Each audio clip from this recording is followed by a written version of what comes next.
Hi, everyone, and welcome to our first Outlast Roundtable featuring the first 3 folks voted out of Outlast 2022. We have with us Stephanie, Lori, and Lizzie, who was just voted out this past episode in episode 5. Ladies, it's lovely to see you again. Under these circumstances, obviously a little sad, but really excited to talk to you about the game and what you experienced. I know it was last summer, so some of the memories may have faded, but hopefully you still got some good insights to share with us. And we're excited to chat about the game, so thanks for being here with us. I'm first just going to go around. I'd love to know kind of what inspired you to participate in Outlast, kind of what you were looking for out of the experience. Stephanie and Lizzie, I feel like I kind of knew of you in that org world, so I kind of, I wouldn't say recruited, but I certainly gave you a nudge. And then Lori, I think you were brand new to me and to this space, so I'd love to kind of know from each of you kind of what inspired you to join. Stephanie, why don't we start with you? Okay, well, so I participated in season 3 of Survivor Buffalo, which is a LRG that is actually airing right now. So go watch if you're interested. But so that's what got me into the LRG world and just the gameplay and whatnot. So when I heard of the opportunity, I was super excited because it's a great way to make friends and just have fun and experience something that you wouldn't otherwise. So it was a no-brainer for me.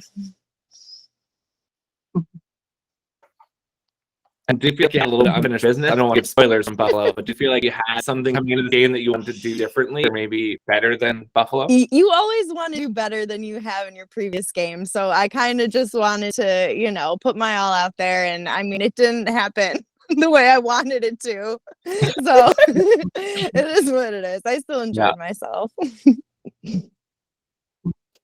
Lori, me, oh my God, I came across that so by accident. I knew nothing.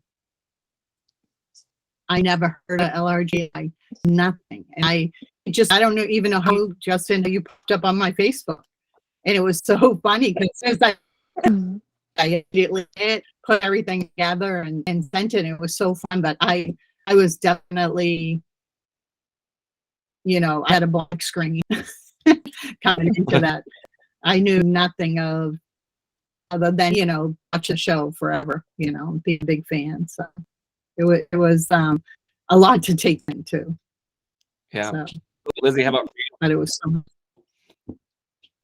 much. For me, so I've played orgs for a couple of years now, like 3 years now, maybe. I don't know, a little bit before the pandemic. And well, that's how I met you, as you had explained. And so you'd kind of like nudge me, and I had never played a live game. And I'm not the most fit of gals. Like, let's be honest, I'm not fit. I hate being outside. Like, I hate it. I hate like the feeling like dirty. Like, I hate all of those things to the point where like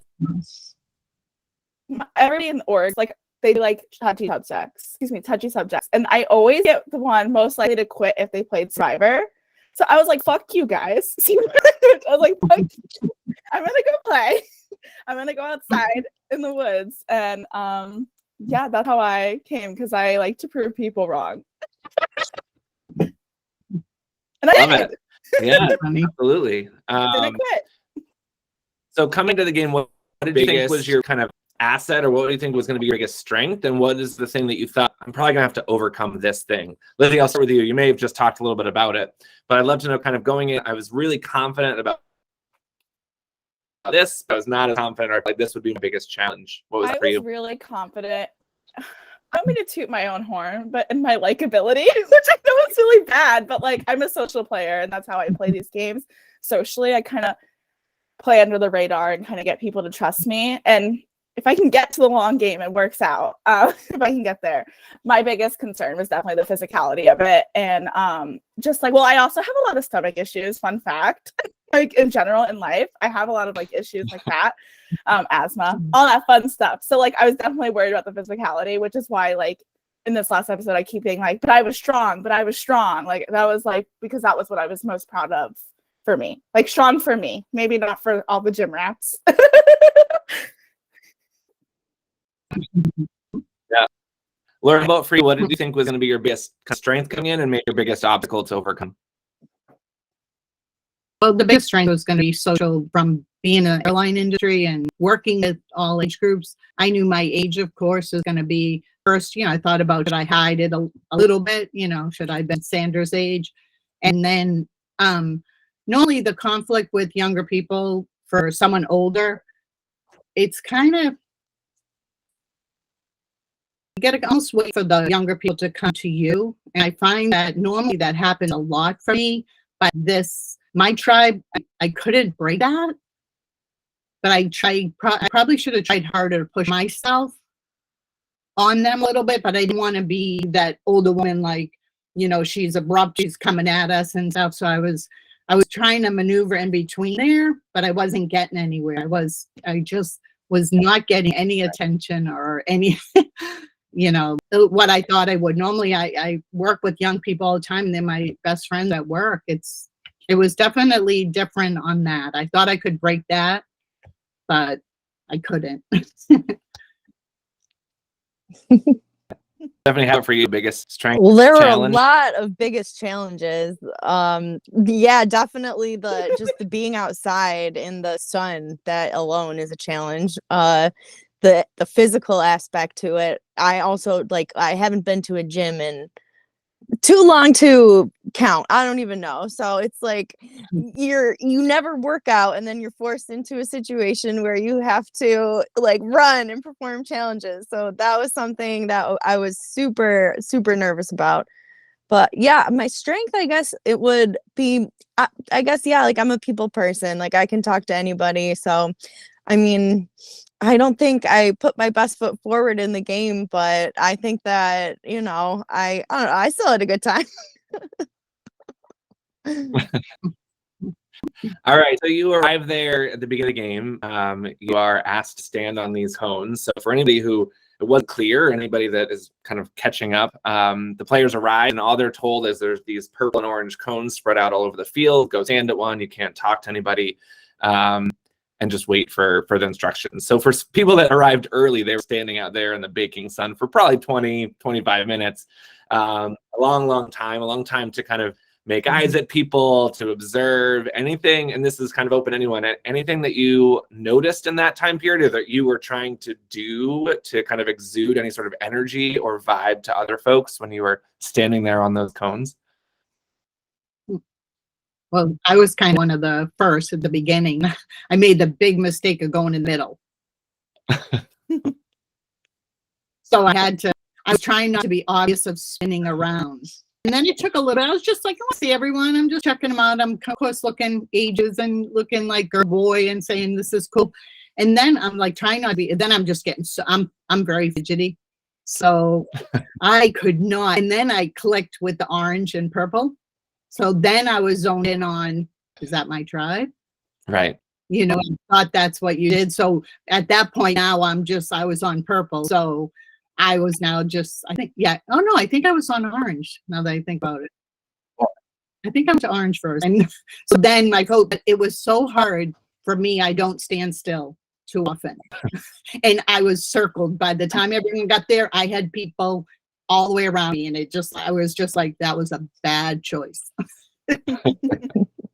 Anybody else have any kind of first impressions from those cones? For me, so I was also nervous, but I was letting myself be nervous. I was very fidgety, and I was aware that I was fidgety, but I wanted to be more fidgety because I was like, oh my God, maybe they'll think I'm weak. I want to take me in. And so, and I eyed up a couple of people. I really wanted to be with Eric and Nicole because they had beautiful smiles, and so I was like, I want to be with them. And then also I saw Jazzy, and she just seemed so strong, and I was like, I love strong women. I can't help it. I love a person, and I was like, but that was all I really remember from it, and having to pee a lot. I think it was the nerves. I remember being pleasantly surprised by the amount of girls that I saw, because in all of the other games that I've played, there's never been even close to half. So it was just it was a pleasant relief when I saw that. I was like, all right, cool. I'm not the only girl, so that was nice. Yeah. And that's been really important to all of us, putting Outlast together, is to have as much representation across the board as possible. I think there's some simple ways, right, around just gender identity, but even that, we would love more representation of different gender identities. But at the very least, I wanted to make sure we had an even balance of female and male identifying players. Unfortunately, we didn't have any non-binary or other identities apply. I'd love to have those in the future. So if you're watching, if you're listening, please apply. Applications close this Sunday. That was important to us. You know, I've played a bunch of games as well, and in most games there's some sort of imbalance there, and it sets a tone that not everyone's on an even playing field, even if things don't break down that way. You know, that was really important to me. And funny story, this will probably come up on a future podcast, but we almost had someone that couldn't get there the morning of, and it was a female identifying player, and I'm like, no, this is my worst nightmare, because we did have alternates, but female alternates are scarce, and to ask them to come in morning of is really tough. Luckily everything worked out, all the things happened the way they should, but that was very scary for us. Awesome. So we see in the first episode that a player, Nick, found a clue under one of the cones. Was that something that you were thinking about? Did you look under your cone? Did you look at your cone? Were you thinking about, like, there could be things in that moment? I thought about it. I looked under my cone and I didn't see anything. So I was like, okay. But yeah, that was my first thought. Is there something under the cone? And that makes a little bit to your experience, right? You've played a game before, a live game before, you know those kinds of things can happen. So that may make sense. It sounds like Lizzie and Lori, you weren't as maybe aware that those things might be. I would like to go back and look now. And or just circle pictures. Like, it's so different. Oh my God. Yeah. All right, so the tribes get divided. How was that for you? Was there anybody specifically that you were, I mean, Lizzie, you mentioned that Jazzy was someone that you were drawn to. She was on your tribe. That's great. Anybody else on Wonkus for you? And Stephanie, that Wonkus tribe, right? You get your tribe. How does that feel? Were you excited? Were you a little disappointed? Were you nervous? Like, what was that vibe for you? Not gonna lie, I was kind of bummed to be on the Wonkus tribe just because of the name Wonkus. I was like, what? I was like, okay, I guess that's what I am now. But I mean, Wonkus strong. But and then after that, I was pretty happy once I realized that we had majority girls on our tribe. I was happy about that. I mean, that was kind of I would have loved to have a girls alliance. That would have been cool. So that was my first thought when I saw all the girls. I was like, yes, we got this. But alas. Yeah, we'll see how that turns out for us a little down the list of questions here. Yeah. And that was, so when we were first getting put on, it was all women on our tribe and it was all guys in the other tribe. So we were whispering. I wish it was like caught. It's hard because we're like mouthing to each other, so you can't really catch it. But we're like, girls first place. We're like, oh my God. And I was so because I love women. Like, I love me some girlies. So I was super excited. And then I was like, oh, guys, yes. But they were lovely guys. Very kind individuals. But yeah, I was a little bummed. Yeah. That was a little bit by design that we kind of wanted to sit on that path for a second or two and then mix it up. Yeah, and it's interesting you bring that up. So, with 18, we purposely by design made one team that had more female identifying, one team that had more male identifying, just to see how that might mix up the game. Right? We see so far in Kano, it doesn't seem like there's any sort of gender splitting or gender alliances. And in Wonkus, there kind of was, but we'll talk about it a little bit later, right? Like there's kind of with Kim kind of floating in the middle and not really going down that route, right? So we'll talk about that as we get a little further down the line. But it was interesting to me that didn't really, outside of Wonkus a little bit in these first couple votes, it didn't really play a factor, right? The alliances kind of weren't really based on that, which was interesting. Lori, how about for you being on Kano? Any first impressions or people you were excited about? No, I actually didn't. I just kind of went with your trust of like, okay, this, and then figured go from there. I mean, I just, was looking, I think I looked more with my tribe than looking at the other tribe and kind of saying, oh, I wish I was over there. Or I wish I had that. I didn't. I was just like, okay, got my group. You took care of that, Justin. I'm going to let it go with that. Now let me work on this group, Yeah. And it's interesting, there was some feedback. Some of Eric's confessionals in his first early episodes are talking about how he feels like the other tribe is just like so much stronger than them and bigger, right? And all these gym rats, right? It's so interesting. It's hard as a casting person and a team and of producers to determine like, how do we break up these tribes to make them fair, right? I don't know all these people. I don't know their abilities. The most I could do was kind of by their pictures or by what I did see in their videos, and roughly have a similar age average on each group, right? Those are really the only things that I could do. And so, I think it's interesting how it plays out. It was funny to me that was kind of something that was on Eric's mind a lot specifically, was that the other guys seemed so big and strong compared to his tribe, which was funny. And we'll see how that worked out for them later, won't we? Cool. So, all right. So you get, first thing that you have to do is this marooning challenge, right? So there are all these objects hidden in the woods. And you have to go and grab them and try to be the first to get them before the other tribe, and hunt for them in the woods and do what you can to get the supplies that you need for camp life. Lizzie, I think, so you got the flint, which is like huge. That's like, there's one flint in the woods and you find it and you bring it out. That's a big, like, was that anything that you highlighted and said like, hey guys, I got the flints, like that's really important? I tried to, and then all of a sudden I'm like, I kind of got hushed for, like I felt like I had gotten hushed for it a bit. Like somebody's like, I don't know who got the flint. And I was like, me, like it's me.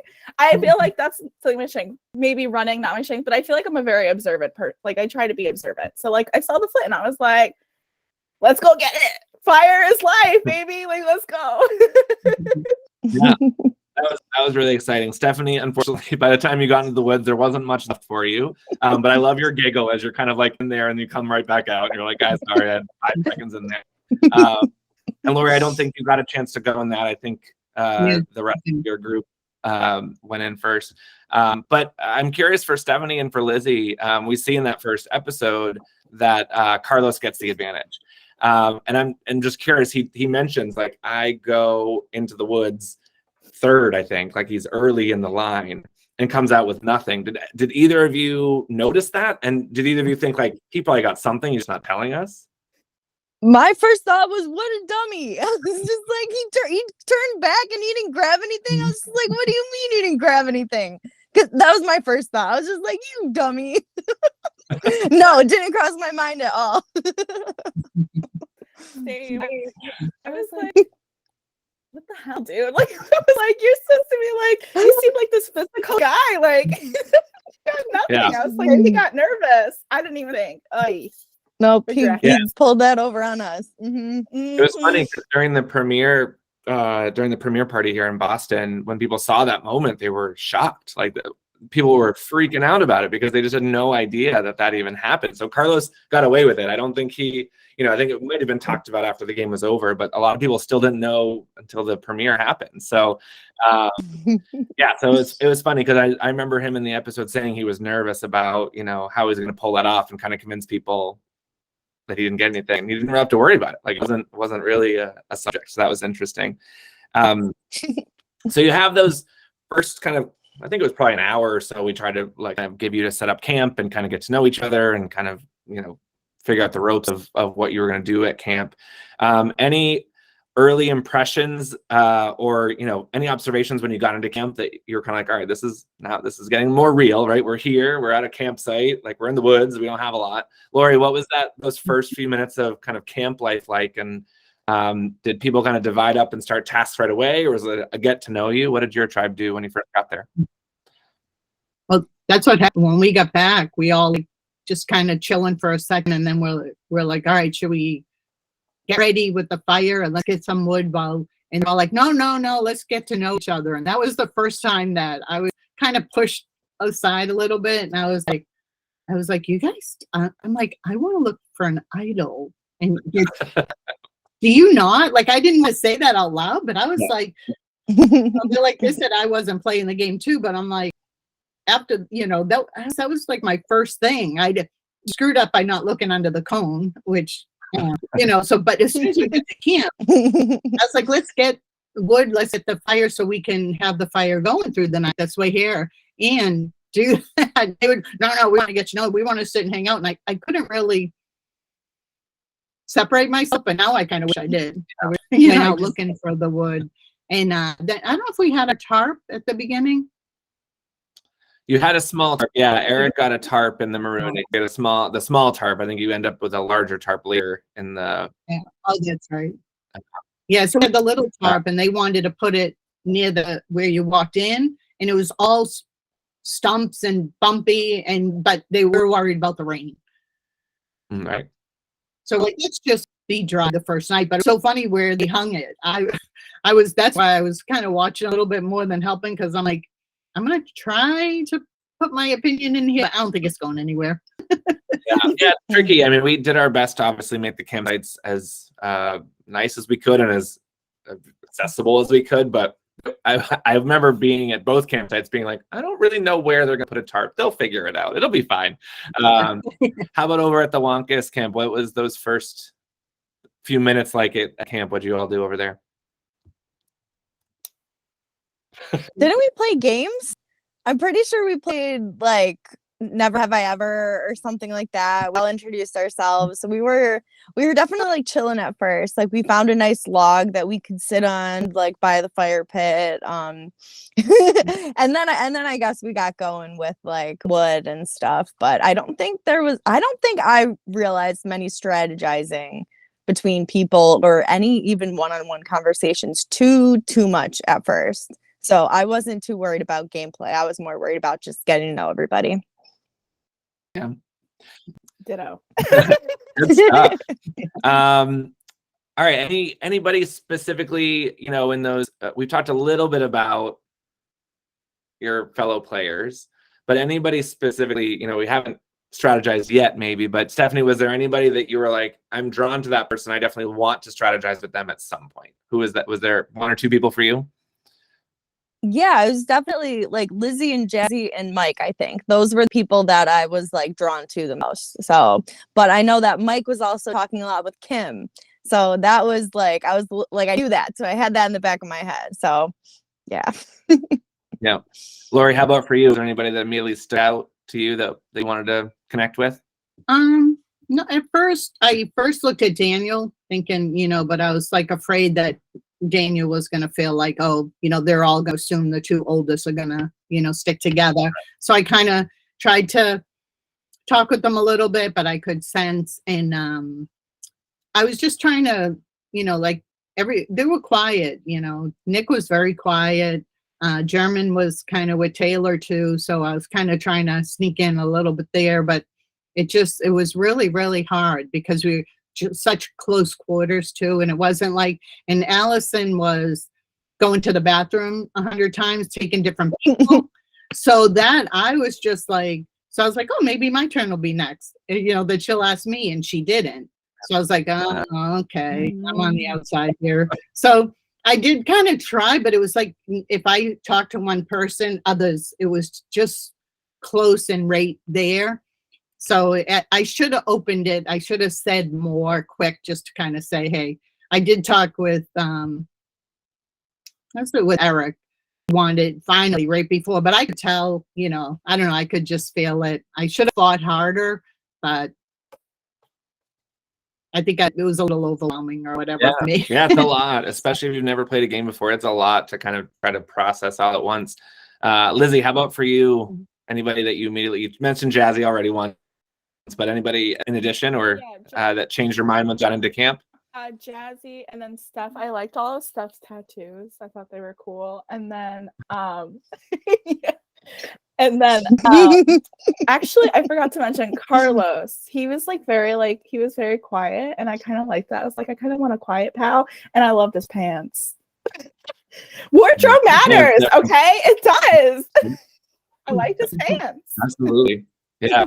And Lori, I know you mentioned being in close quarters. One thing we are, looking to do for next year is trying to find ways to make sure that we give players opportunities to spread out more. So like I want to get like kind of water coolers or something that we kind of have away from camp that you can go fill up your water over there, right? And like that kind of stuff to just give people more reasons to walk away and like do things. I think that's important because the camps are kind of tight quarters, and unless you are very obviously going to collect firewood, right? Like it's kind of hard to have a lot of reasons to go away to its bathroom or firewood, essentially, right? So,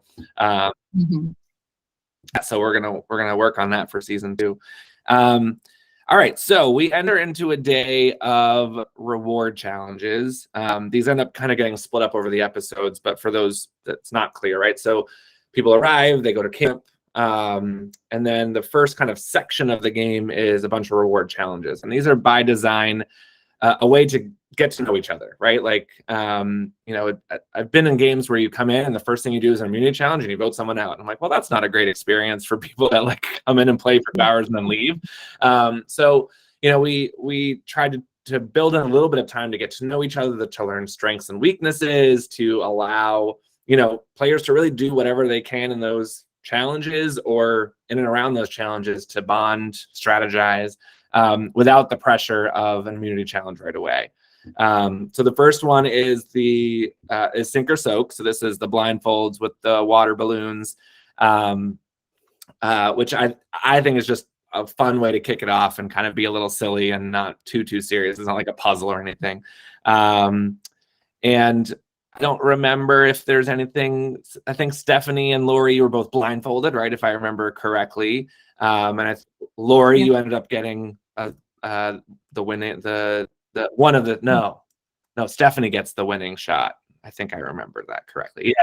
Yeah, John tosses to Stephanie for the winning shot. I think Lori, you did get the first point with Daniel on Cano. And Lizzie, you did some great tossing out there, but I don't know that you you got any points if I remember correctly. Any comments on that challenge? We don't have to necessarily go challenge by challenge, but anything that stood out or anything that was interesting about that challenge for any of you? Lizzie, yes. I did have a strategy in that. I didn't want to be one of the water holders because I wanted them to think I was at least stronger than a couple of them. You know what I mean? Got it. So that's the one thing I had strategy in. The other ones I don't. But that one I was like, I don't want to be holding it immediately. Like pretend like I could go. I couldn't, but pretend. Right. All right. I like that. My strategy was just to try to get wet. So like that, I found out that someone could get wet in a challenge. I'm like, I'm so hot. Yes, please, me. Like, please. So that was my strategy. Yeah. Absolutely. And then we get to block puzzle challenge. Everyone's favorite big kind of standard survival puzzle. Did any of you go into the game? I know Jazzy did, but did any of you go into the game, you know, thinking about survivor puzzles, memorizing survivor puzzles, anything like that? Nope. I was thinking about them and stuff, but I didn't look for what I would say cheat sheet, you know. Yeah, there are a couple cheat sheets out there for some of the classic puzzles. Yeah, Lizzie. Yep. Well, like I was hoping like a slider or a jigsaw because that converts to online. Like you do those in online games, and it was like this like big one with the sides. And I was like, how the fuck are you gonna do this in an online game? Like I don't know these. I don't know how to do this. So I was hoping for like actually like a more traditional, I guess, puzzle. Yeah. Yeah, so in that challenge, there's some running with hands behind your back, which is so funny. Everyone looks so goofy, and I love it. And then you get to the puzzle portion. And the thing that comes up on Wonkus is that Jazzy seems to know the puzzle. She's trying to dictate to the team about the puzzle, and people don't seem to be listening for quite a while. 15, 20 minutes go by, and then eventually she kind of takes over. Lizzie, Stephanie, anything that you, like, did you observe that happening? Were you know, was there anything that you noticed around what Jazzy was saying, and were you advocating, or were you kind of, what were your feelings in those moments? I was noticing, and I was trying to listen to her, but I was not going to be advocating. I'm sorry. Love her. Love Jazzy. No, there's no way I was going to stick my neck out and be like, hey, listen to her. That was not my game play. I was just gonna sit and, you know, kind of hang out. Not sit, but like, you know what I mean? No, I was not going to call attention at all. But she called attention to us later on. And I was like, yeah, you're right, girl. Like, I saw that. And on the Cano side, Lori, it seemed like, and I think there's a confession where you say, like, you were trying to, like, kind of take a little bit of a backseat and not be too like, vocal in these challenges. Was that a puzzle that you kind of sat back more on, or were you feeling like you could kind of help at that and on that one?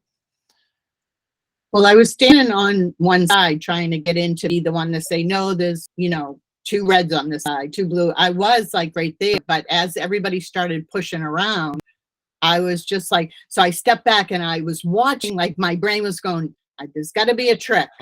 What is it? So I can tell them. And I think that's what made me look like I was not, but they were all flipping and doing. So I'm like, okay, there's enough people there. And I was trying to do that. And my brain was like thinking, what's the trick to this one? Like there's got to be, and that's why I was stepped back so that if I could figure it out. And as they kept turning in and getting wrong, I was like, what can we do? I was trying to think of what, and I couldn't. So that's where I was back. But it wasn't like there was so many of them flipping them around and trying something different. Eric was getting, so like he wanted to win.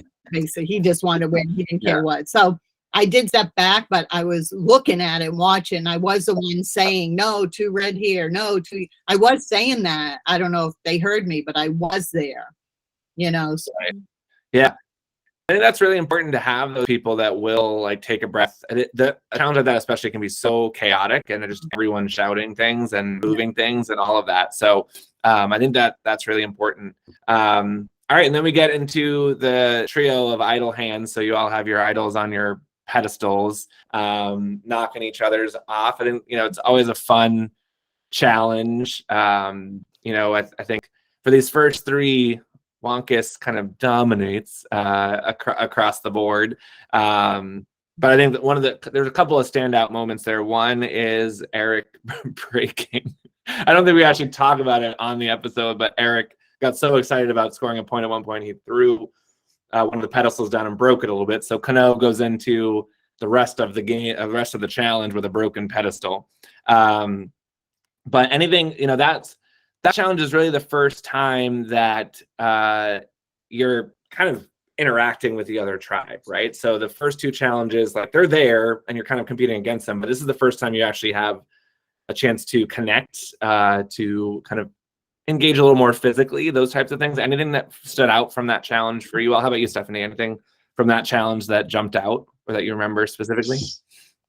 I just remember just like the small little back and forth from the comments from the other teams, and that just like got under my skin a little bit. So it kind of like lit that competitive fire just a little bit. So yeah. A little snack talk can be healthy sometimes, but also, it's an interesting thing to observe sometimes as well. Yeah. How about for you, Lizzie? Anything in that challenge that stood out? There's just one part where I'm like boxing out German, like I'm trying to box him out like in basketball, and everyone at home gave me shit for it. Like, what are you doing? I'm like, I'm trying to box out. It's just not working because I'm short. Like I'm tiny. But it was fun. It was a good challenge. It's a fun one. And a lot of these games, they'll do this challenge, but they do it 1 versus 1. And there's a very clear strategy of just throw your idol up in the air as high as you can and try to knock the other one down. Trying to put 3 people in the mix. We hope to minimize that because it's not just one person you're trying to take out, it's multiple. I'm not sure that worked, right? We still saw a lot of that happening of just idols getting thrown all over the place. One landing on David's head, which I think is so hilarious. I could replay that.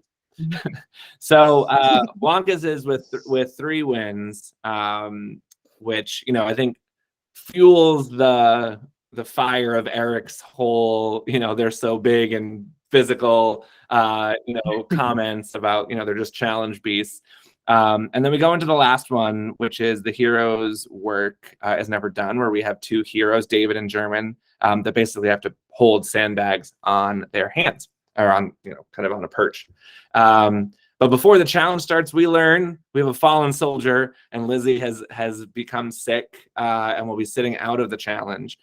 So Lizzie, I wanted to kind of come to you for a moment and just ask kind of, Take us back to that moment where you're really not feeling well. You're talking to our medical person. What was that experience like, and how hard was it for you to sit out knowing you were kind of hurting the team in a way?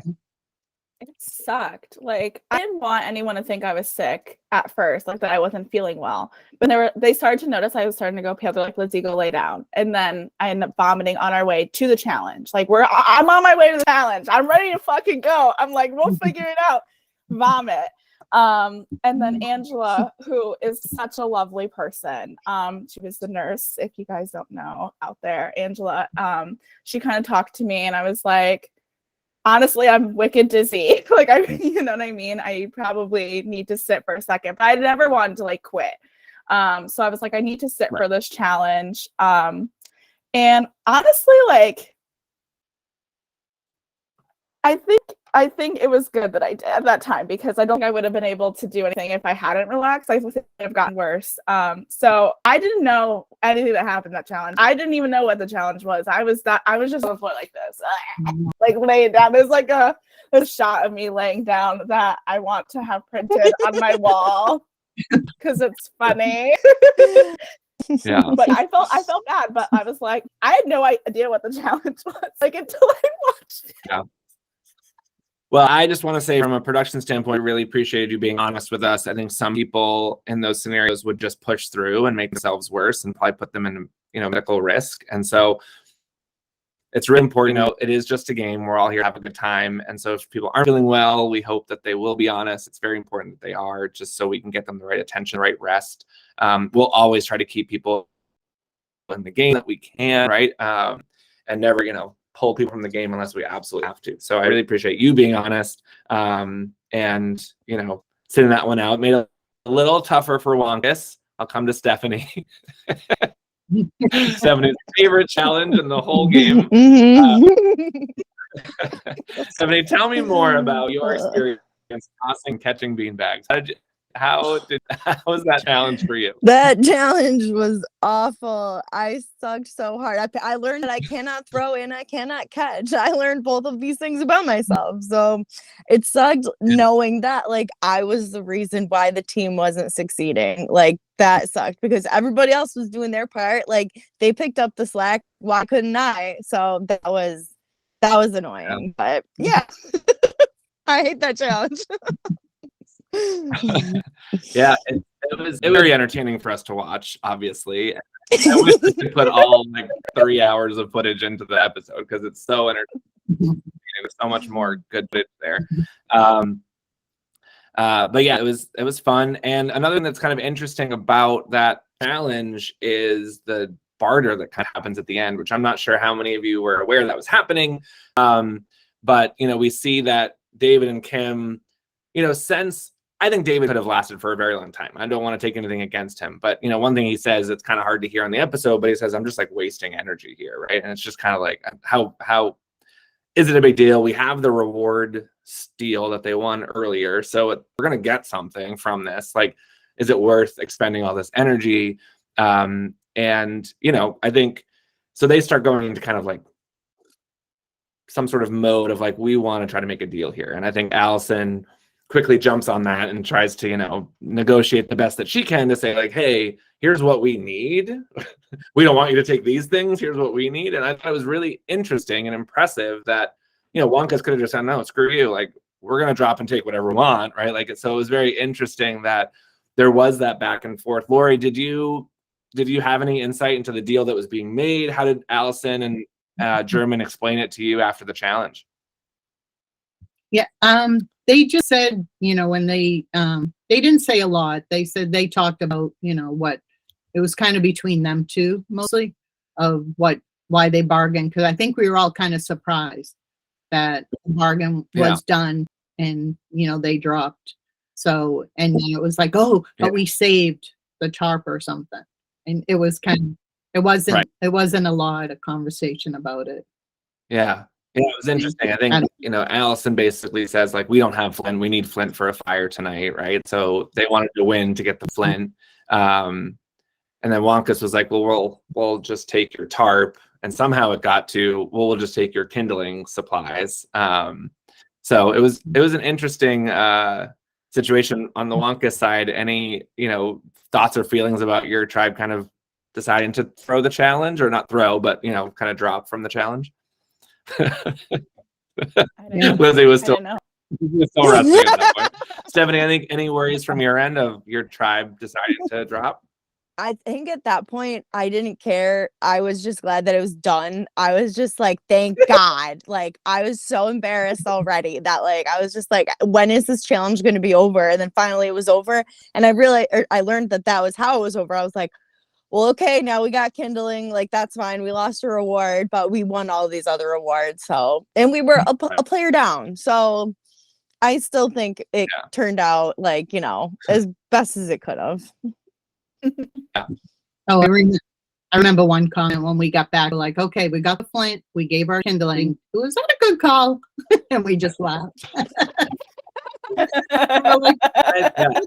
I think, Lori, if I remember correctly, Lori, you did get fire going that night without the kindling kit, right? Like, you made it with right. It took nature, right? It took a long time though, but we were in the pit, like in the bottom, and we couldn't. And I think it was Eli finally.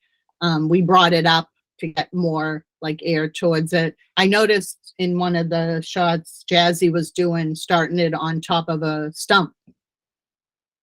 And I actually one that said maybe we should try to light it up higher because they were trying to light it all the way down inside. Yeah. I was like, I think it needs oxygen a little more because the metal thing to keep it safe was also.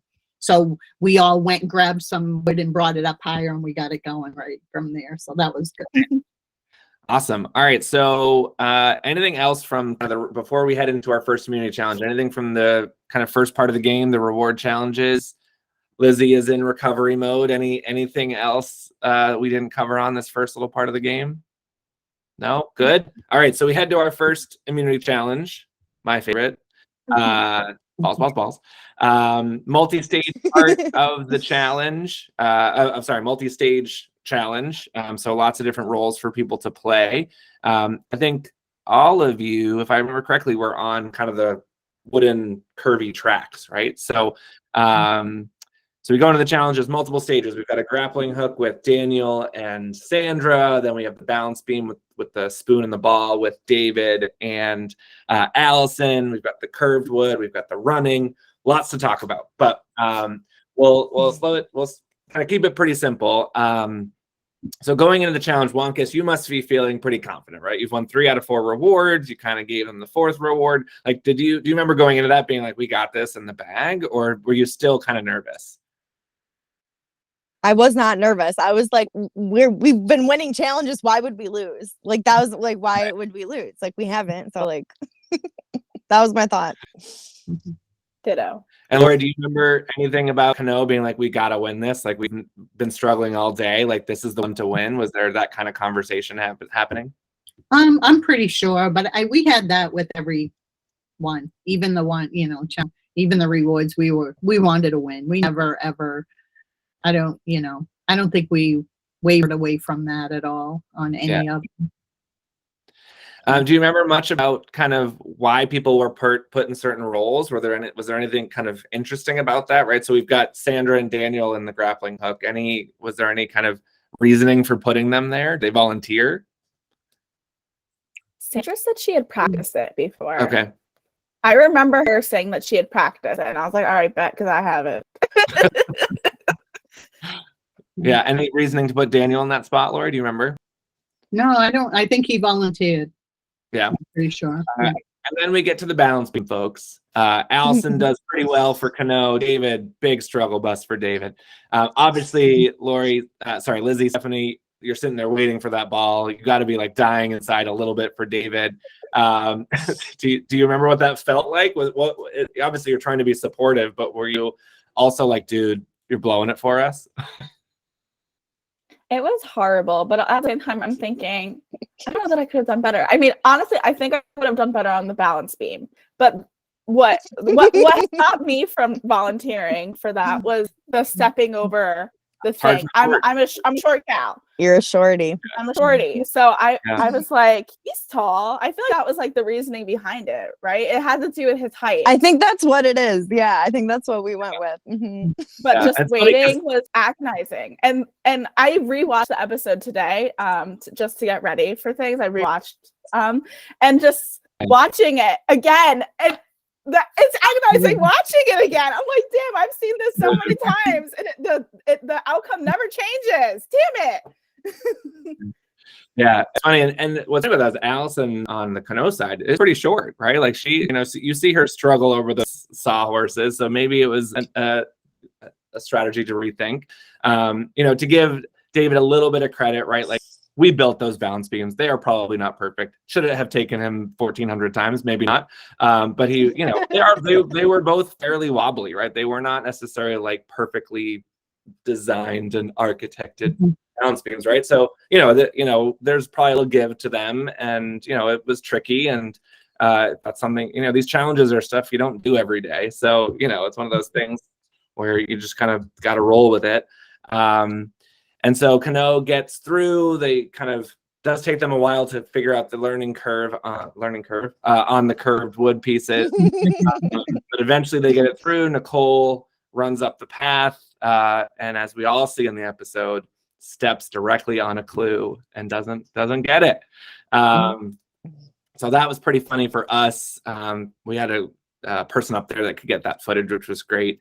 I guess my question for you all is, was that something you were thinking about in challenges, is to like look within the challenge framework and like where could idols or clues or things be hidden? Like, was that something that was on your mind mid-challenge? Lizzie, I saw you shaking your head. Yes. Specifically for this challenge with the running, I did think there was going to be something. This is the only time I actually thought it. Okay, I'm not that smart. Just only in this challenge I thought there was going to be something. But I wasn't going to volunteer because this bitch doesn't run. I was like, Anybody else? Was that something you were looking for in challenges, for anything that looked kind of out of place, or notes or idols or anything? I was always just too like stressed, or just too like in the moment, or like thinking, or like focused of the challenge. So it's always a regret that I look back. I'm like, oh shit, I didn't do that. So yeah. Yeah.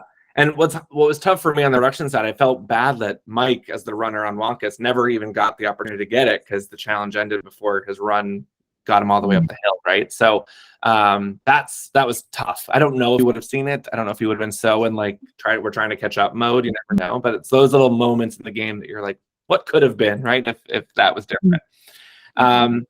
So the end of the challenge happens. Spoiler alert, Kano wins. So after all of Eric's bitching, no, sorry, love you, Eric.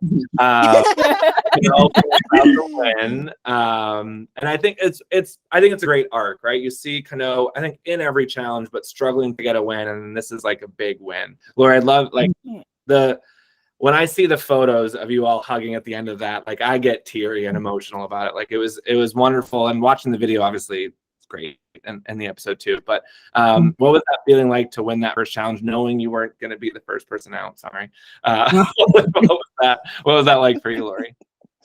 It just all happened, like, and when I see the video of myself, I'm like, did I do that? Like, I was so happy, and I knew the whole tribe, we just wanted to win, under our belt. We were just, we knew we needed it for morale and stuff too, even though we knew, we were still trying. But yeah, when I saw myself on the thing, and I'm like, wow, I actually had a lot of emotion there, like tearing. It was fun. Yeah, we definitely went back, like hopping back to camp.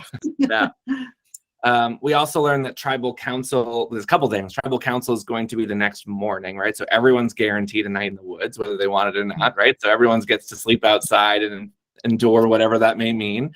And it gives plenty of time to strategize and figure out who that vote's going to be, right? So, Kano probably goes back and just gets a nice night of rest, maybe. I don't know, maybe didn't sleep that much. But so for you, Lizzie and Stephanie, and I guess I'll mention quickly. So we also learned that someone from Kano is going to be able to save someone on Wonkus, right? So there's a little bit of a twist where they will be able to come to tribal council and save somebody. But how that's going to happen, we don't really know, right, at that point.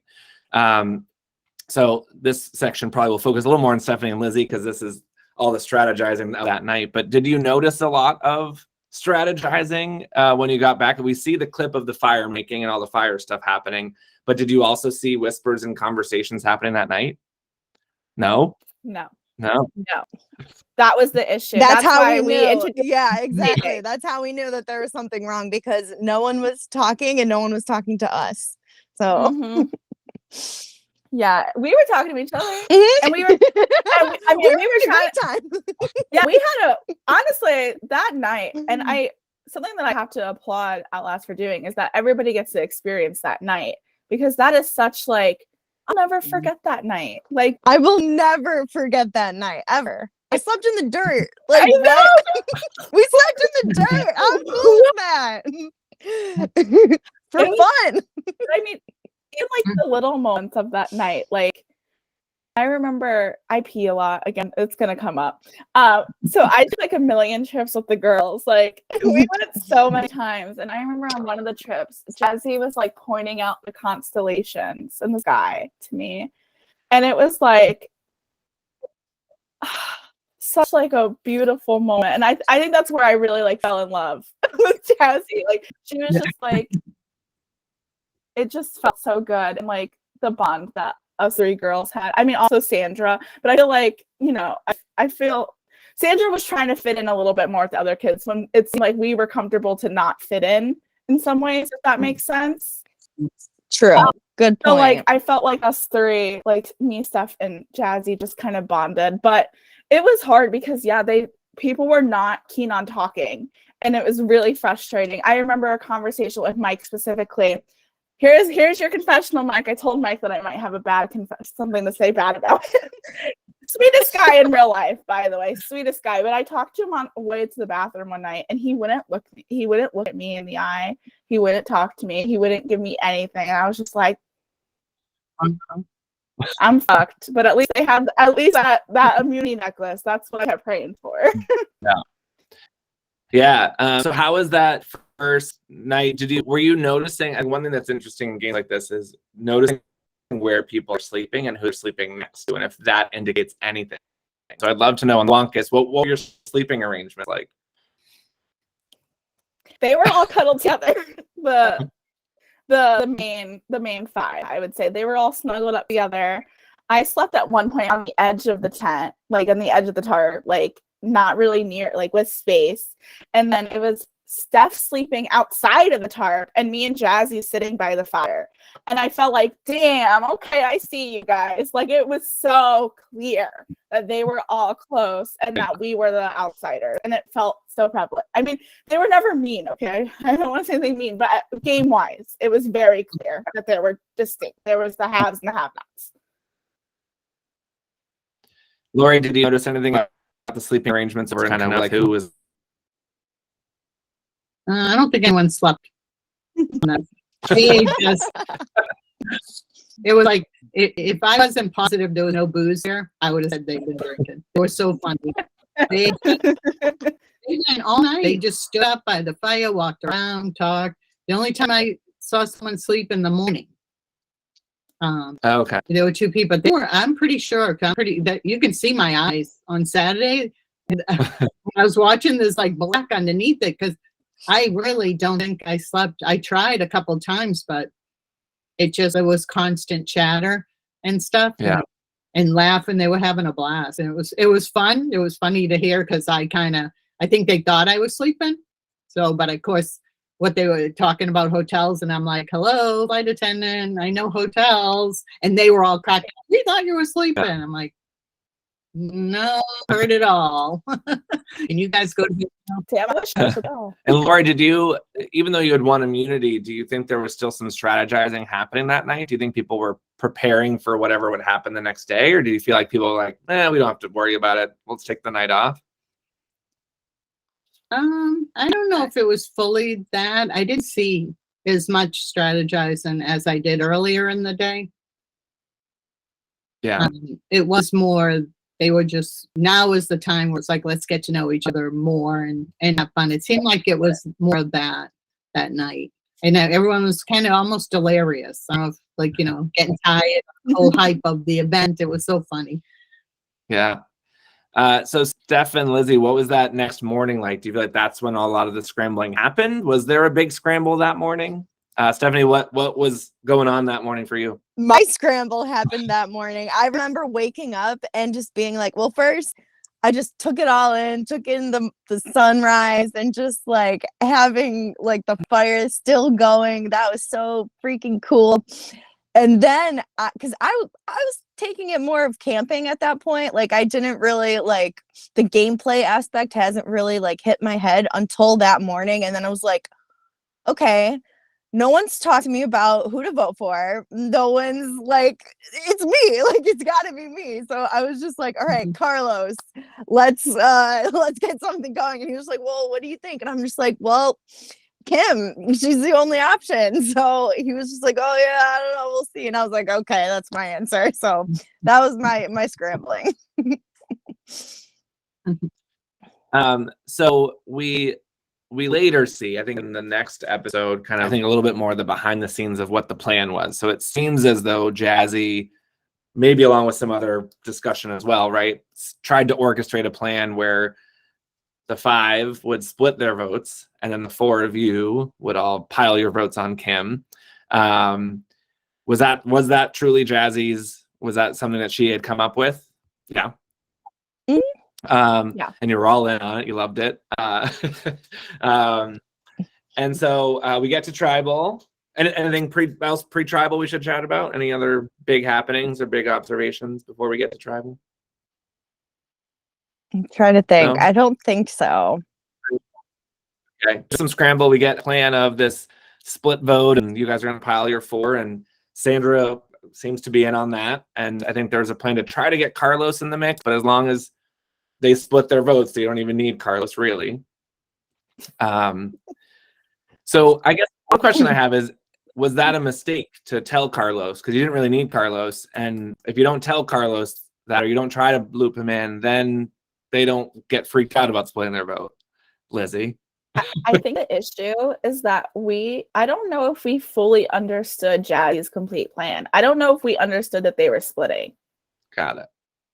Because I mean, it's hard to remember all the time. I feel like we weren't sure that that was happening. You know, I think that was more of like a Jazzy's plan. Because there's even a confession on me later on being like, well, she wasn't completely honest with me. And I think I'm talking about that moment. I don't think she told us that. Because maybe we could have approached it differently. You know, Carlos is a wicked smart guy. Indeed. All right, so we get to tribal. We have our conversations. I don't think there was anything that like super stood out for me. It was very, I think all these tribals, it's hard as a host to try to get any real information, right? Everyone's a little dodgy. Everyone's trying to be careful. And until your butt's really on the line, I don't think anyone's going to say anything too aggressive at tribal. So Eric delivers the necklace to Lizzie. It's such a beautiful emotional moment. You get so happy, Lizzie, and a little teary, and it's you. So that happens. They vote. That happens. So we know that any votes cast against Lizzie don't count. First vote comes out. It is for Lizzie. Doesn't count. This was the wildest first tribal of any, I feel like any allergy ever, right?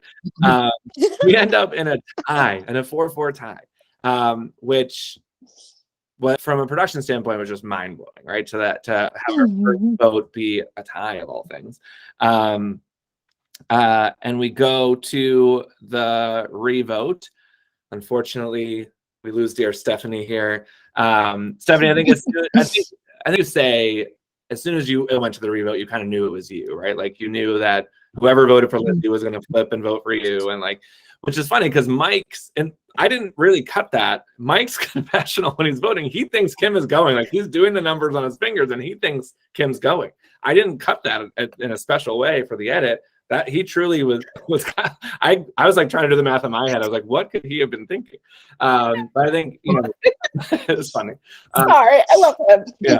So Stephanie, you kind of had a feeling once the tie happened that it would be you on the revote. Yeah. Yeah, I was surprised that I even made it to having to have a revote. Like that was amazing. Like the fact that it was close enough to have a revote. It was a tie. That's awesome. So. Yeah. Like, if there's anything I could take away, it was that, Yeah, I thought it was really cool. I mean, obviously, from a production standpoint, we want it to be as exciting and fun as possible. Oh, okay. I thought my fish died, but he didn't. Everyone, it's fine. All you viewers. I was looking at my fish tank, and I was like, "Is it dead?" No. From a production standpoint, that was super exciting to have like such an interesting first tribal. I think it's so easy for that first vote to be simple and kind of everyone gangs up on one person. And I think it was cool of Jazzy and of all of you to say like, no, we know we're on the outs. We want to try to mix it up. We want to try to do something different. I love that Jazzy was, maybe she didn't execute it perfectly, but that she was thinking of how to get them to split their vote so that you guys could take that power. And there is a world out there, right? A universe in which that works. And I'd love to see Wonkas's path after that. What that would have looked like would have been so fun and interesting. What an interesting thing that would be. So Steph, you're out of the game. Your post-game interview was so sweet, and it sounded like you still had a great time. Walking away from the game, was there anything that you kind of took from it or that you really wanted to share kind of after you got the boot? Oh gosh, I don't know. I just know that I had such a great experience. Like, it was so fun for everybody that I got to meet, and I've talked about it so much since it happened. Like, I've told absolutely everybody that I've met, like, that I do this stuff. Like, I don't know. I'm just, even though I was first boot, like, I'm so proud of myself for doing it, Absolutely. Awesome. All right, so we go to our second immunity challenge. We obviously, see a little bit of the aftermath at the Wonkus camp, or Wonkus walking to the challenge, right? And Jazzy's a little fired up. She's kind of, being very vocal. She gets out to the challenge field and is still being vocal, and Kano's kind of hearing her being vocal, right? And that's kind of a standout moment. Lori, was that something that your tribe talked about? The fact that it seems like there were some divisions or some drama on the other side? I think we just were in shock that we saw that, because it didn't, we didn't expect that. And we were all just like, whoa, like, what is going on over there? Yes, that's what we want, We used to have to not be this little kumbaya thing. And, right. It was funny. I think it was a shock thing of watching it. And then we're all like trying to, what are you saying? Anyone hear it? That was more what it went to. Yeah. Well, one thing I haven't mentioned yet, we are in episode 4 now, but back in episode 2, I want to say we learned that because German was the hero of the winning challenge in the last reward, he does get the Outlast opportunity. And we haven't really talked about Carlos getting the advantage, but we haven't really talked about that as a whole. So Carlos gets the first Outlast opportunity. He earns the steal a vote. I assume Stephanie and Lizzie, you did not know anything about that. That never was brought up or on your radar, right? And then we see German gets the Outlast opportunity for being the hero, picks the same box, loses his vote. Lori, did you have any idea that German didn't have a vote at that first tribal? No. Because in that episode 4, we do see Nick and German connecting. Nick shares the clue he found. German tells him he doesn't have a vote, so they've got to make, whatever the vote is, their next vote, it's got to be unanimous, right? Because they don't want his vote to be a problem, or his no vote to be a problem. So we go into that immunity challenge where we're stacking the blocks on the discs. And Wonkus pulls out an amazing win. They do it first try. And what impressed me, though, is that I think Kano almost did it 3 times in the amount of time that Wonkus got it done once, right? So, like, Kano was moving fast, and maybe that was the problem. I think Slow and Steady truly did win the race in this regard. But it was as I was clipping the footage together, and I again didn't do any like smooth editing tricks. Like, it truly was, Wonkus going very slow and steady, and Kano got I think 6 or 7 blocks 3 times in the amount of time that Wonkus went once. So. Lizzie, any comments on kind of the strategy there, anything that you talked about as a tribe, or anything? What was the success? What do you think the key to success was in that challenge? Yeah, I totally think it was Slow and Steady wins the race, and I think I gave a little bit of shit to Eric in like the comments or something while watching that. I was like, "Slow and Steady, Eric." It's fun. Eric's, he takes it in stride. But yeah, I think we were just going slow. But I remember like my grip was starting to loosen at the end, and I don't remember who was next to me. I don't know if it was Mike or it was someone. I was like, I'm starting to lose grip, and they're like, hold on. I'm like, I'm gonna try, because we did take so long, and we're not letting go. But it did prove to be beneficial, especially towards the end. we went a little bit faster at the beginning, I think. A little bit. Yeah. And Lizzie, were you, concerned if you did lose, it was going to be you? Did you feel like it maybe Hell based on the yeah. drama, or thought it would still be you? I thought my name would be out there. Yeah. But I was concerned, especially because like I needed to show, I felt that I needed to show that I could perform well in a challenge. That was what I think I needed to show, because I think that they were looking at strengths a little bit still. And I had missed Jazzy yelling at the people, like talking. Because the reason why we were taking a bathroom break is because I had to pee, because I pee a lot. I'm just saying, because I pee, a lot of interesting things happen. So you're welcome. But so I missed that. So I didn't know how, the situation was going. So I was thinking, well, damn, we better fucking win. Sorry, I cussed. Right. And Lori, so obviously you were on high from your first win. Were you feeling too like, I need to keep winning immunity because I'm at risk if we don't? Was that on your mind? If you lost, you thought you might be a target? Oh, for sure. Definitely. Yeah. Yep. Yeah. So you do end up losing that challenge, unfortunately. And so it is scramble time back at camp.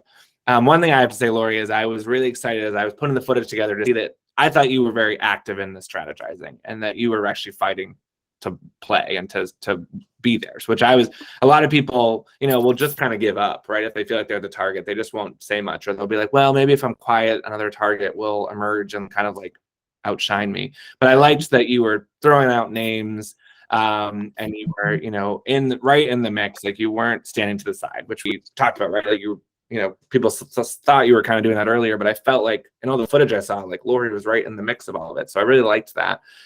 We saw that you tossed out Allison first. Seemed like there was a little bit of traction there, but then it kind of got muddled. And then it ultimately came out Eli was going to be the vote because he was sick, right? So was that truly like, did you have an inkling it could still be you, or were you pretty confident it was going to be Eli? No, I felt it was me. I felt like they were just saying that. Yeah, because I could tell by the way people were separating and stuff. And it was only towards the end that, when Eric told me that Allison was the ringleader of getting everybody to vote me. So I don't know what Eric's strategy was, because when I saw confessionals that Allison wasn't, but if Allison wasn't, she didn't come to me at all. Yeah. Sorry, I thought she wanted me to vote with her. She didn't come to me. Yeah. At all. It was so wild seeing that footage because it seemed like there were so many people, and sorry, Daniel, I love you, but so many different people wanted to vote out Daniel, but it was like those voices didn't come together and talk to each other. And I think people were really nervous about alienating Nicole and Nick specifically, and maybe German too. I feel like because it felt like you and Eric and Eli and Taylor and Allison like all kind of were vibing to maybe get Daniel out first, but there was no communication among that group to like come together. It's just funny that's kind of how that's how it played. And so did you go into any sort of mode of like looking for idols, looking for advantages? Or were you too busy trying to have those conversations to kind of look for anything? I think I forgot about trying to do that. I think in my head I was just mad I didn't have one. Yeah. And now, like the one thing with Eric, when Eric and I talked, and he's like, let's like do this bond about, we'll tell each other stuff, not like an alliance. And I was like, okay, like I'm going to say okay to anything. Yeah. I wish at that point I had actually just lied and said I had an idol, but I wasn't quick on my feet with that. The what ifs, the only one what if now, that I kind of feel, but I walk into tribal, I could tell by how everybody was. Yeah. That was me. I know it was me. That's why. And I almost threw a rogue vote on Allison because I was told Allison was the ringleader, and she was just adamant about getting me out. And her only reason was oldest. I was like, okay, can we put it in alphabetical order and do it that way then? And but Daniel was pushing for me because he was trying to push that I wasn't playing, I wasn't, because I wasn't playing the way he thought I should, I think so. And I feel bad because Daniel put, his confessional was pretty bad on me. And I got a text on the text. He's like, "I love you, Laurie." Like, yeah, I know. No, I had no idea that Daniel was kind of like going against me. I knew we weren't together, but so I love the confessionals are great because I'm like, that happened? Like it was, but it was not, it actually made me feel better though, a little bit because I did feel, how fast they would just like across the board, we're all going to vote her, but it was the missing vote that they did it too.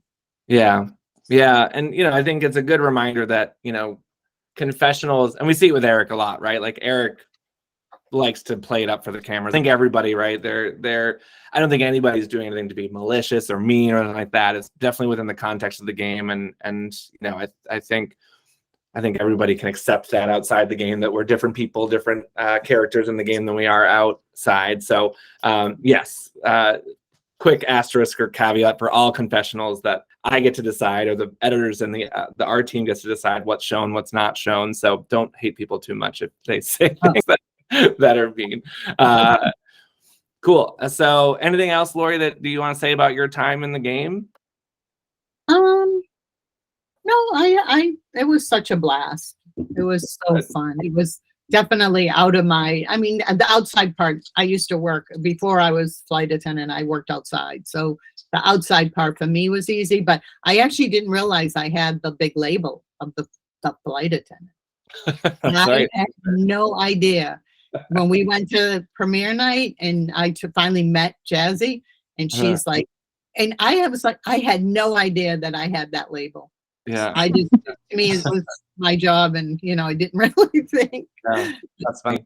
That's funny. Well, I have to say, Laurie, I was really excited to get your application. I wanted as much age diversity in this group as possible, and to have older people that are excited to play these games and want to play these games. It's just so important. And a lot of these games, you'll see people, rarely do games have many people over their 40s, right? So to have somebody that's just like a badass and willing to be like, yeah, I'll throw myself in the woods with a bunch of kids for the weekend. Like, that sounds great. Like, that was really awesome. So I'm really, really glad you were part of it. And then, so we now are pretty much caught up to the episode that just aired.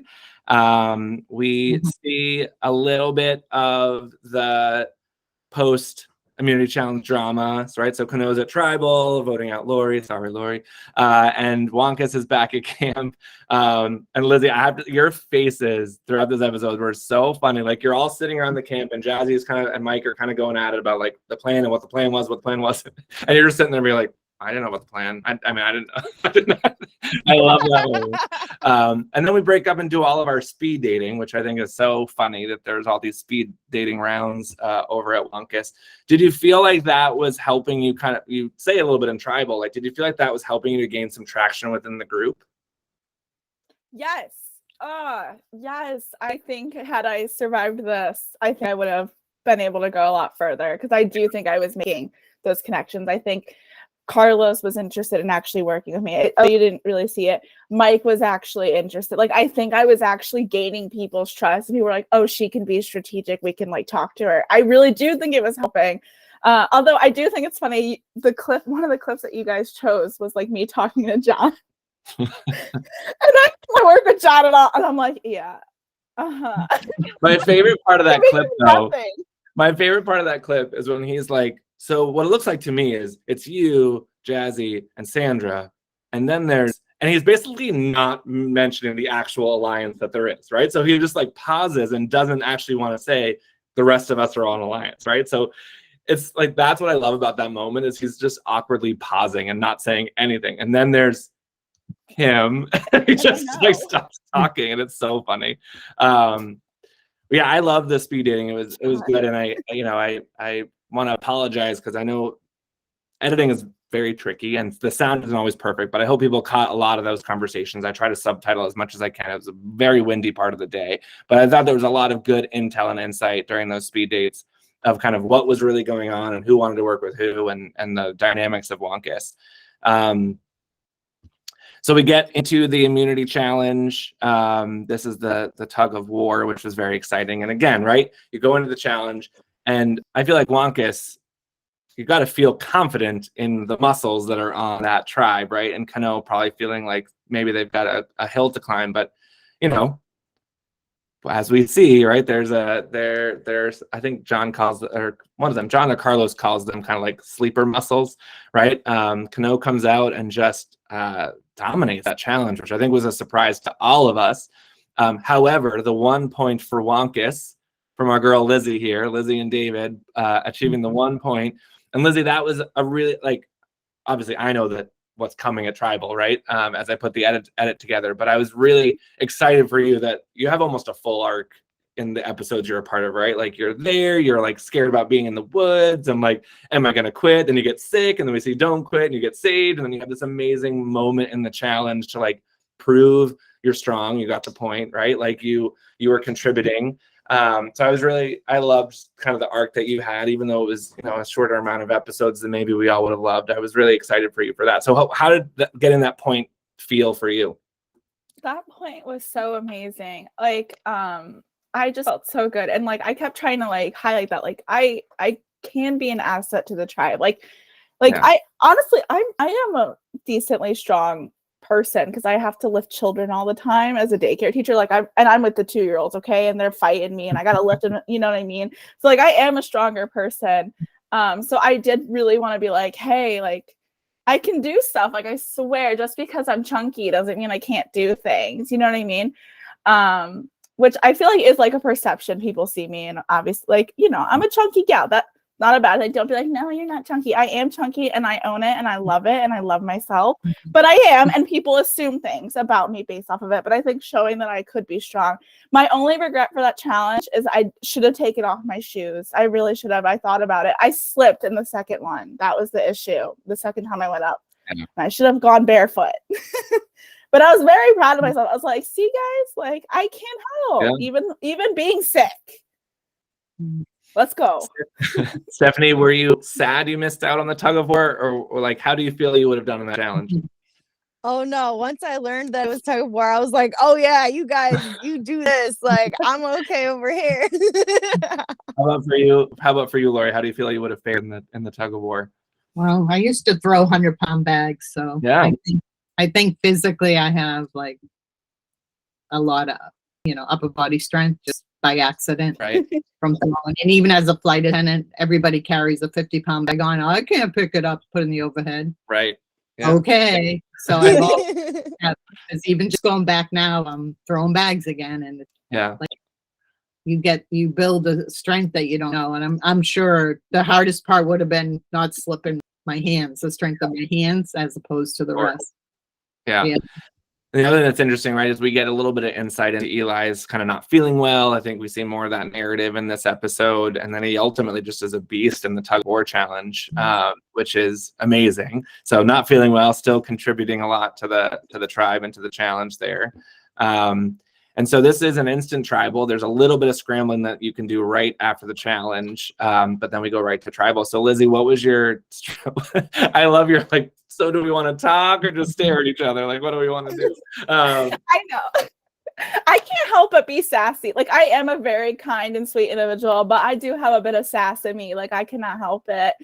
And I was just like, are we gonna fucking do this shit again? Like we just did the speed dating, like let's go. And then who wants to talk to me? Jazzy. And I'm like, I mean, I love that you want to talk to me, but I don't want to talk to you right now. Like I love you, but I want to talk to these people because like, you know, I'm trying to get them on my side. And then they're just like staring, and then finally they start doing things. I'm just like, oh my word, like you guys want, like I just felt that they were so comfortable.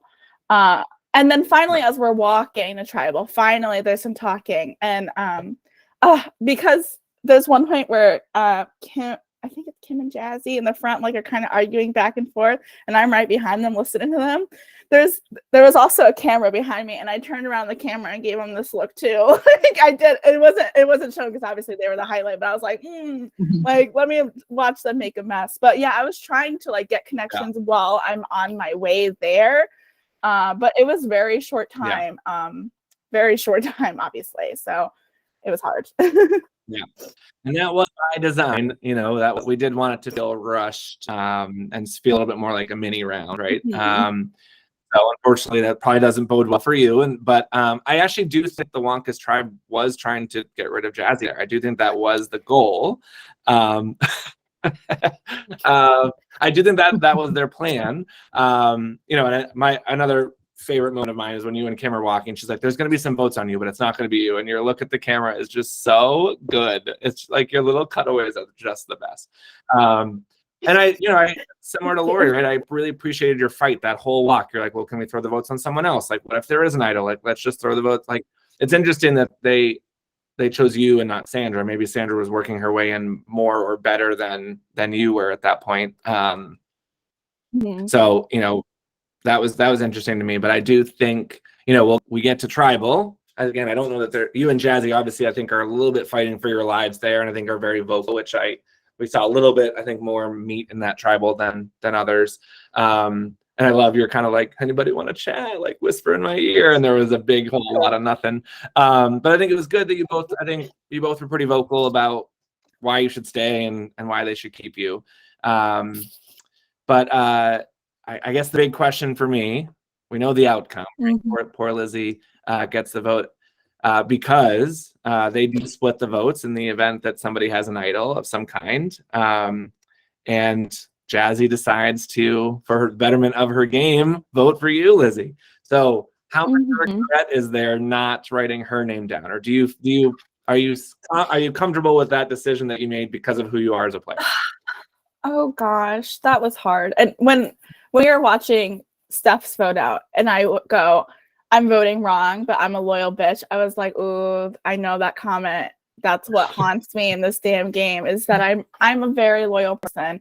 And as an org player, I'm very loyal too. Even if we're going down, we're gonna go down together. And if we rise up, we're gonna rise up together. That's how I am."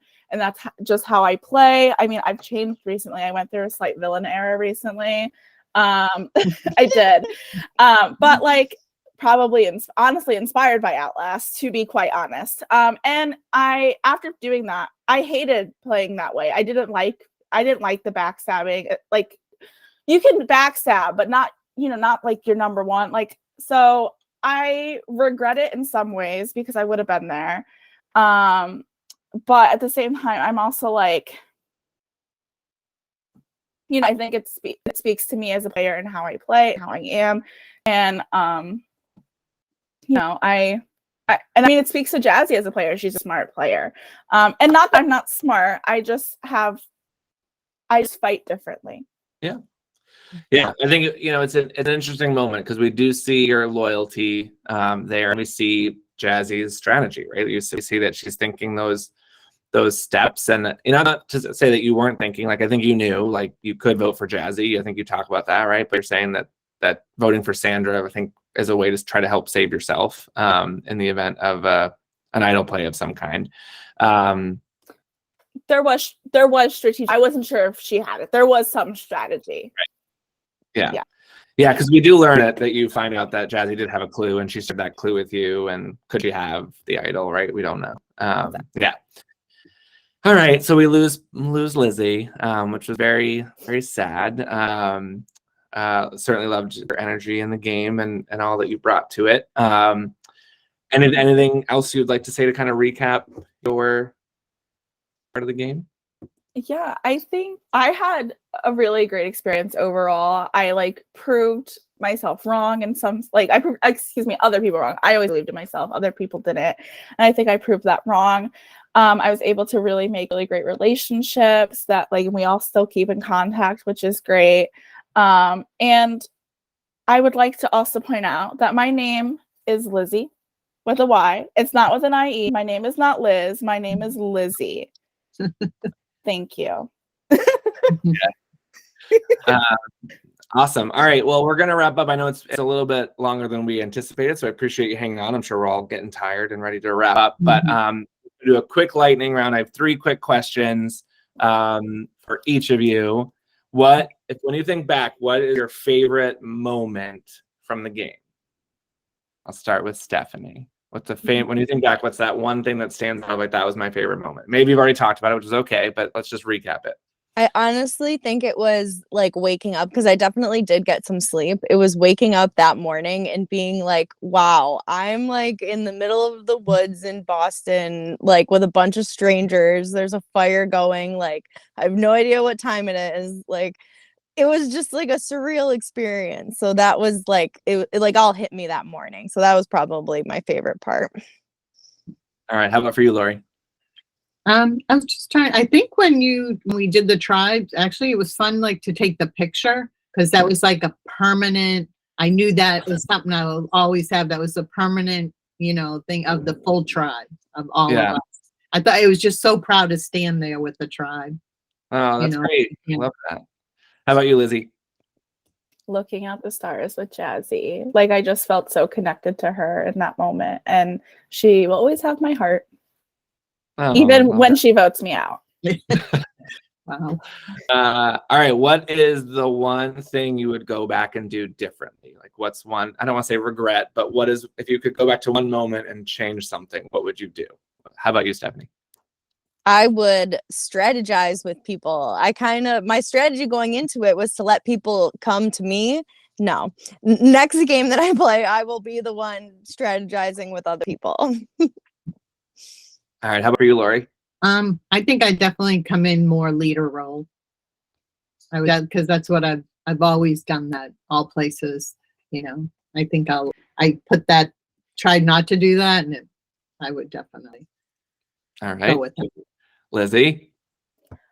Actually, during Steph's tribal council, I had considered trying to signal Eric to put it on her. I genuinely been considering that. And then I just got worried about if they were like pulling a fast one on me. But I was genuinely like, should I try to like point to Steph, like try to like signal? And I regret that. That's my biggest, not even voting Jazzy. That's not my biggest regret. My biggest regret is not signaling. That would have changed the game. Makes me tear up. Stop. That's so sweet. Bro, I holding hands. I don't know if the camera completely caught it, but like we were holding hands during that. We were. I know. Yeah, I was like rubbing her back. Like, oh, that was emotional. Yeah, because that means that would have been Kim going home, right? Because you would have only had one vote, Lizzie, and so that would have changed the whole trajectory of the game. Yeah. Mm-hmm. Yeah, and I haven't really thought about, like, if you asked if you could give it to her, what I would have done in that moment. We didn't really plan for that, so that's something to think about too, if that's transferable as a concept. So good to think about. I was thinking about that when I rewatched the episode. I was like, I should have asked, but I didn't even think to ask, because that's such like a newer school of thought. Like, and I'm more old school, so like I didn't even think. All right, and is there any one thing that you wish made the episodes of the edit that didn't? It's kind of a lame question because it may be similar to your favorite moment, but is there anything that like you wish people knew about your story that didn't make the edit? We'll go backwards this time because I feel like Lizzie's prepared. Lizzie. I wish that there was like a GoPro or something set up at camp at night, because so much happened at night, like just talking for hours and hours. And even it sounds like at Kano as well. Like I think that I just wish some of those like night moments were there, because they were beautiful. No. Not for my well, they're fun on Friday anyways. Maybe Saturday night, but Friday night, no. Anything from your story that you wish made the camera that or made the episodes that didn't? Anything that you feel like we left out? No, I guess no. I don't think so. I think it captured me. Good. How about you, Dad? The only thing that I could think of was a hilarious moment at night when I think everybody was asleep and me and Jazzy thought we lost the flashlight. And so all that we had was the fire, and we were looking in the pitch black for the flashlight. We were like, the tribe is gonna kill us if they think that we lost the flashlight. So we were like looking around. Carlos had it, but we realized that after like looking for like probably 20 minutes. But I was panicking. I was like, I'm out because I lost the flashlight. That's all they got to do, So That's funny. It's great. Well, I want to thank you all so much for being a part of the roundtable, for being a part of the Outlast family, for being a part of this crazy journey. I hope you will continue to watch the episodes. A lot more fun to come. And for those of you listening and watching, I hope that you will consider maybe applying. Applications, as I said, are open until next Sunday, the 12th. And if not this season, maybe in the future. But thank you all so much for being a part of this and recapping your journeys with us. It was so much fun to reconnect and hear your stories. And we'll see you later. Thank you. Have a good night. All right. Thanks, Justin. Bye, guys. Bye. Bye. Bye.